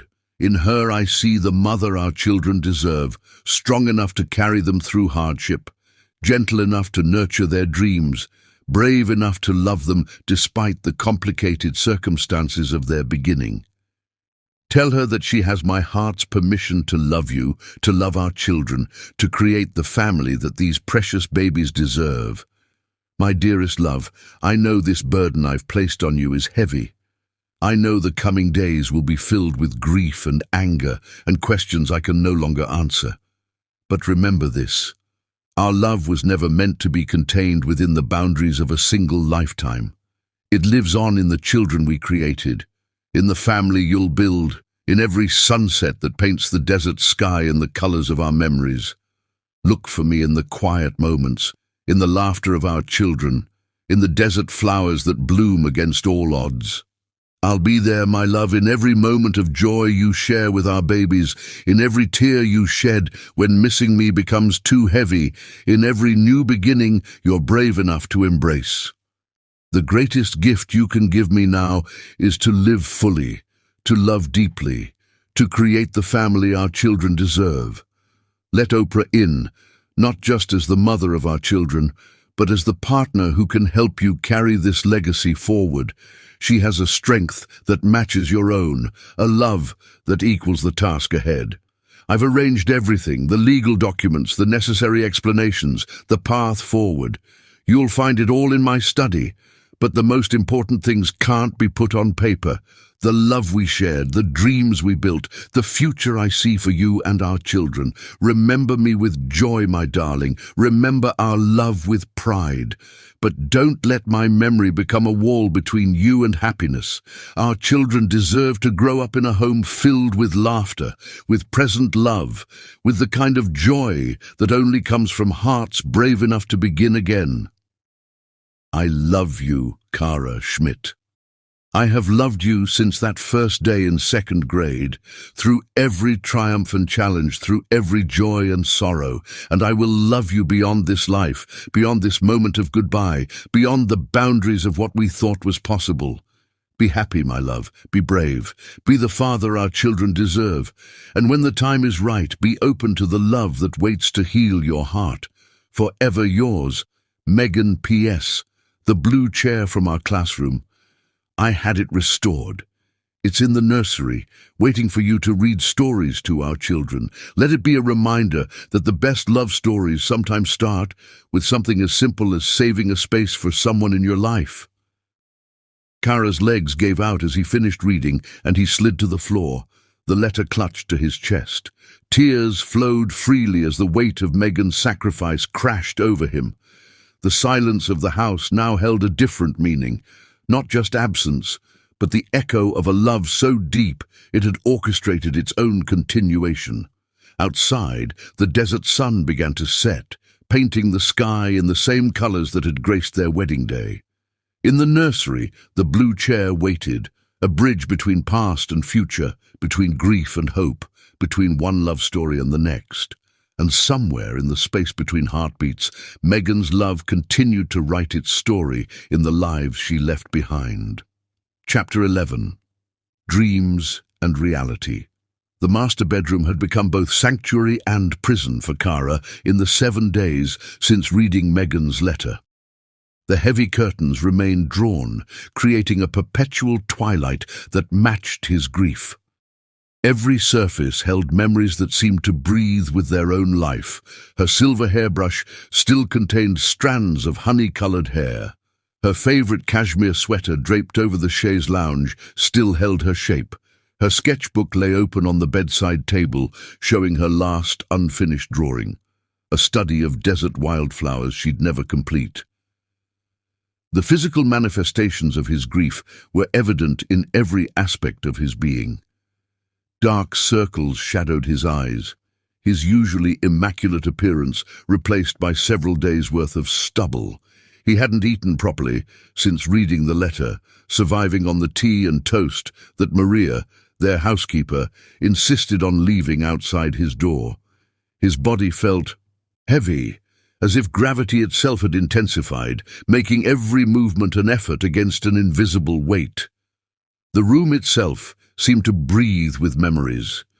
In the corner, her vanity still displayed the careful arrangement of perfume bottles that caught the rare rays of light that slipped through the curtains, creating prisms that danced across the walls. Her side of the closet remained untouched, her clothes arranged by color in the meticulous way she'd always kept them.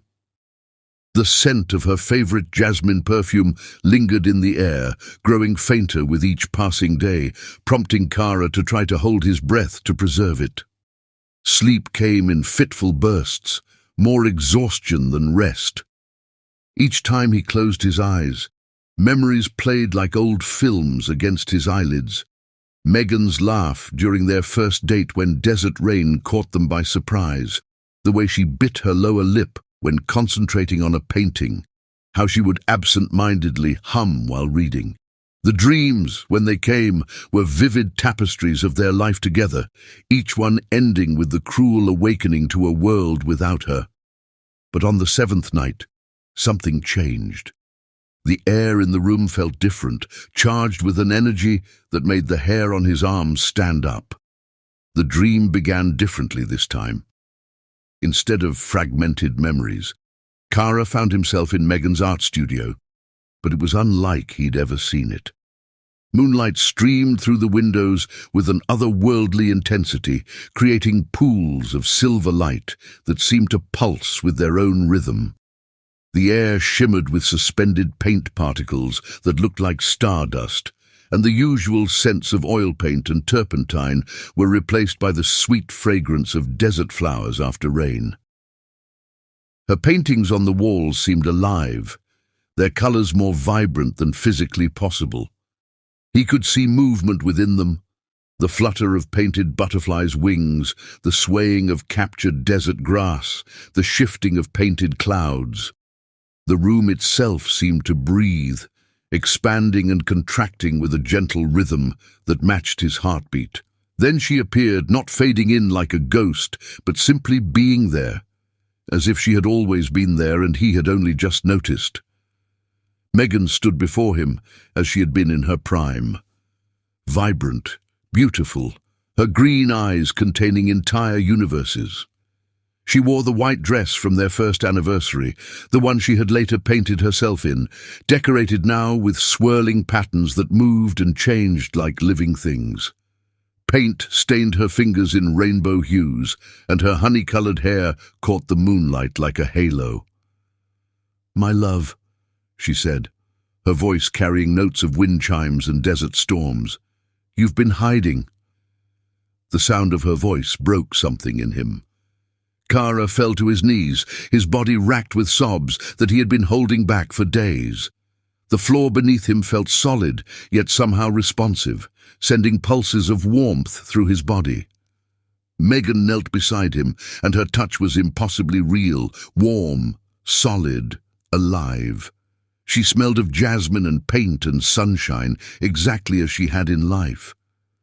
"Grief is not a room to live in, my darling," she whispered, running her fingers through his hair. "It's a door to walk through." As she helped him to his feet, the studio began to change around them.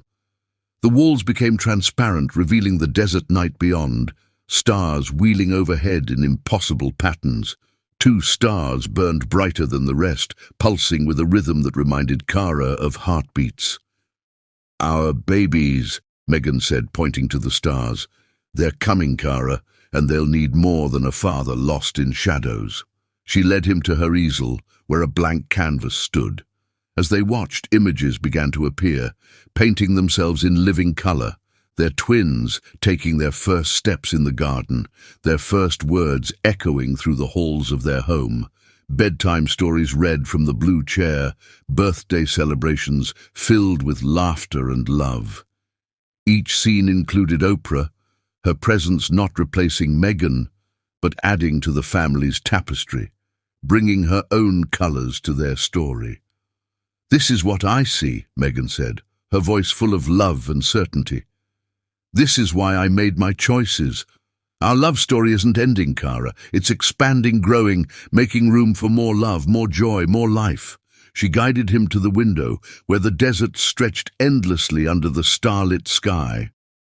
"Look," she said, pointing to where the first hints of dawn touched the horizon. "Every sunrise is a new canvas. Every day is a chance to add more color to our children's lives." Kara felt his resistance crumbling. "But how can I do this without you? How can I be what they need?" Megan's laugh was like silver bells in the desert wind. "Oh, my love, you're not doing it without me. I'm in every sunset you'll watch with them, every star you'll teach them to name, every story you'll tell them about us. I'm in the art on these walls, in the garden we planted, in the love that created them." She led him to the corner where the blue chair sat, restored to its original glory, but somehow more. In the dreamlight, he could see layers of memory embedded in its wood. Their first meeting in 2nd grade, years of shared lunches, quiet conversations, and now future possibilities. "Remember how it began?" she asked, running her hand along the chair's arm. "You saved a space for me. Now it's time to save space for something new, while keeping our love safe in your heart." As she began to fade, Megan pressed something into his hand, a paintbrush that seemed made of starlight. "Paint your future bright, my love. Fill it with colors I never got to see, with love I never got to give, with joy I always wanted for you." Her final words echoed through the studio as she disappeared. "I love you, Kara Schmidt. Now go. Our babies are waiting." Kara awoke with tears on his face but a lightness in his chest that hadn't been there before. The room was filled with early morning light. He had forgotten to close the curtains fully the night before. A shaft of sunlight fell directly on Megan's favorite crystal paperweight, sending rainbow patterns dancing across the walls like the paint particles in his dream. For the first time in 7 days, he stood up. His body protested, weak from lack of food and movement. His reflection in the bathroom mirror shocked him, hollow cheeks, unkempt beard, dark circles under his eyes. But in those eyes, there was something new, a spark of life that hadn't been there the night before.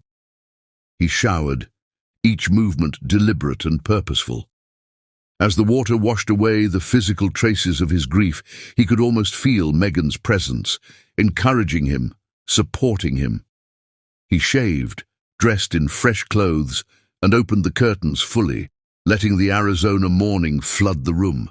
The house seemed different as he walked through it, as if it too was awakening from a deep sleep. He made his way to Megan's studio, his heart pounding as he approached the door. The handle felt warm under his touch, almost alive. The studio was exactly as she had left it, but now he saw it through new eyes. Her presence was everywhere. In the half-finished paintings, in the carefully arranged tools, in the way the morning light fell across her workbench. And there, in the corner, stood the blue chair, restored and waiting, just as she had written in her letter and shown him in his dream. As he stood absorbing the space, his phone buzzed in his pocket. The message was from Switzerland. Oprah had gone into labor. The twins were coming. Moving with newfound purpose, Kara began to prepare. He called the pilot to ready the private jet, then went to the nursery Megan had prepared. Everything was perfect, waiting for the baby's arrival. He ran his hands over the tiny clothes she had chosen, each item selected with love and care. In his office, he found the file of documents she had prepared, legal papers, instructions, letters for the future. Even in her final months, she had thought of everything, paving the way for what was to come. As he packed a small bag for Switzerland, Kara felt a warm breeze brush past him, carrying the faintest scent of jasmine. On impulse, he returned to Megan's studio and picked up her favorite paintbrush, the one she had used for all her most important works. He tucked it into his jacket pocket, close to his heart. Standing in their bedroom one last time before leaving, Kara looked at the space that had been his grief cave for the past week. The morning sun streamed through the windows, illuminating dust motes that danced in the air like the stardust from his dream. On Megan's vanity, her wedding ring caught the light, sending a rainbow across the wall. He picked up the ring and the chain she had left beside it, sliding the ring onto the chain and placing it around his neck. It settled against his chest, warm and comforting, a physical reminder of a love that would never die. As he walked out of the house, the Arizona morning was painting the sky in the same colors that had graced their wedding day. 2 doves flew overhead, their wings catching the sunlight. Kara smiled, remembering the 2 bright stars from his dream. It was time to begin the next chapter of their story. In the car on the way to the airport, he felt a profound sense of peace settle over him. Grief still lived in his heart, but now it shared space with hope, with purpose, with the promise of new life and new love. Megan had given him one final gift, the courage to move forward while keeping their love alive in a different way. The private jet waited on the tarmac, gleaming in the morning sun. As Kara climbed the steps, he touched the paintbrush in his pocket and the ring against his chest. "I love you, Megan," he whispered to the desert wind. "Watch over us." As the jet took off into the endless Arizona sky, Kara Schmidt was no longer running from his grief, but moving toward his future, toward his children, toward the family Megan had dreamed for them, toward a love that would honor her memory while making room for new joy. The sun painted the clouds in brilliant colors as they flew east, each hue a promise of the vibrant life waiting to begin. 20 years had painted silver threads through Kara Schmidt's dark hair, each one a testament to a life lived fully, deeply, and with unwavering love. He stood before Megan's grave on a perfect Arizona morning, the desert in full bloom around the white marble monument that marked her final resting place. Fresh flowers, desert wildflowers, her favorite, lay at the base of the headstone, their vibrant colors a stark contrast to the polished stone. "Happy anniversary, my love," he whispered, touching the cool marble with familiar tenderness. 20 years had passed since she left them, yet her presence remained as vital as ever in their lives. The twins, Alexander and Isabella, now stood tall and proud at 19, each carrying pieces of their complex legacy in their own unique ways. Isabella, with Oprah's grace and Meghan's artistic soul, had grown into a remarkable young woman. Her paintings hung in galleries across the country, each one signed with 3 initials, her own and both her mother's.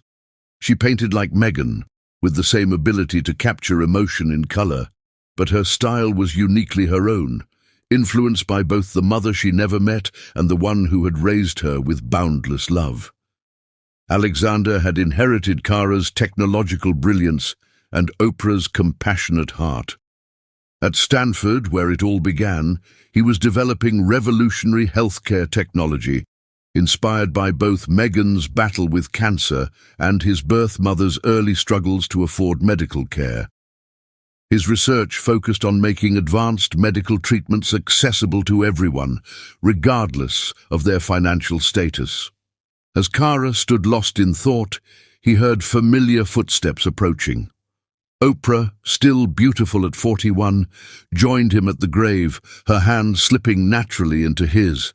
Their journey from awkward arrangement to deep love had been gradual, respectful, and somehow exactly what Meghan had envisioned in her final letter. "The roses in her garden bloomed early this year," Oprah said softly, placing her own bouquet beside Kara's wildflowers. Their relationship with Meghan's memory had evolved into something beautiful and unique, not a shadow over their love, but a blessing that had brought them together, a foundation upon which they had built their own story.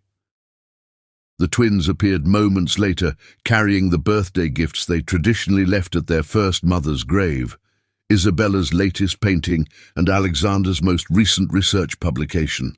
They had grown up knowing they were loved by 3 parents, 1 who watched over them from heaven, and 2 who had created a home filled with both joy and remembrance. Isabella knelt before the grave, her fingers tracing the inscription Meghan had chosen herself.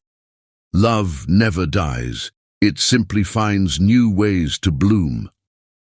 The words had proven prophetic, describing perfectly how their unusual family had flourished. "I dreamed about her last night," Isabella said, her voice soft with emotion. "She was in her studio, painting with colors I've never seen before. She showed me how to mix light with shadow, joy with grief, past with future. When I woke up, I finished the painting I've been struggling with for months." Alexander placed his research paper carefully among the flowers. "The algorithm finally worked," he said, his voice thick with emotion. "The one I've been developing for early cancer detection. The results show it could save thousands of lives." He touched the headstone gently. "I think she would have liked that." Kara felt tears slip down his cheeks as he watched his children honor their mother's memory. Every milestone in their lives had been celebrated here. First steps, first words, first day of school, graduations. Meghan's presence had been woven into the fabric of their family life, not as a ghost to be mourned, but as a guardian angel to be cherished. The blue chair from their childhood classroom still sat in the family room, now worn smooth by years of bedtime stories, homework sessions, and heart-to-heart talks. It had become a symbol of their family's unique journey, how love could save spaces in unexpected ways, how the past could nurture the future without overshadowing it.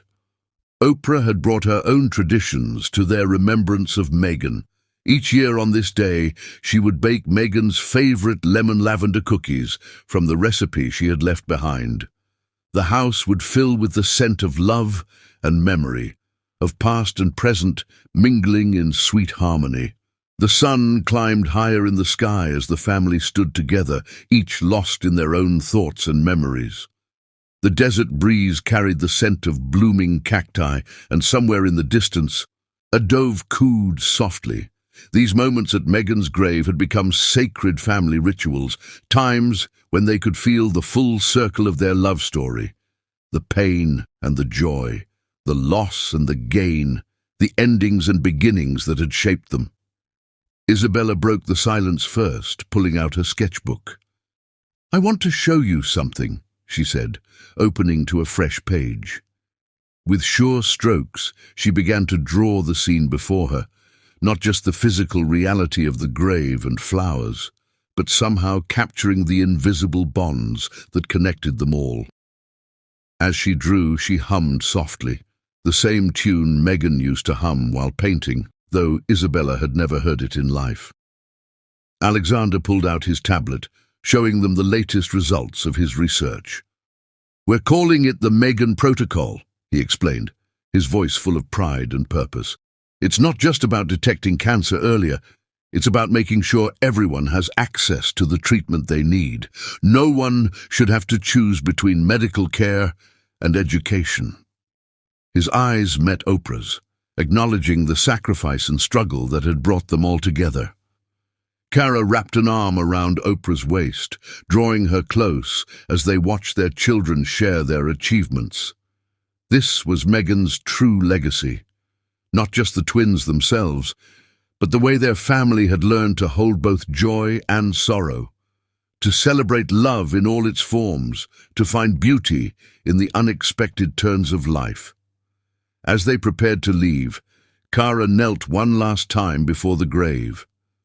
From his pocket, he pulled out a small, worn paintbrush, Megan's favorite, the one he had taken to Switzerland 20 years ago. He had carried it every day since, a tangible reminder of her love and sacrifice. Now, with gentle hands, he placed it among the flowers. "Thank you," he whispered, his voice catching with emotion, "for everything. For our children, for Oprah, for showing us how to love beyond boundaries and time.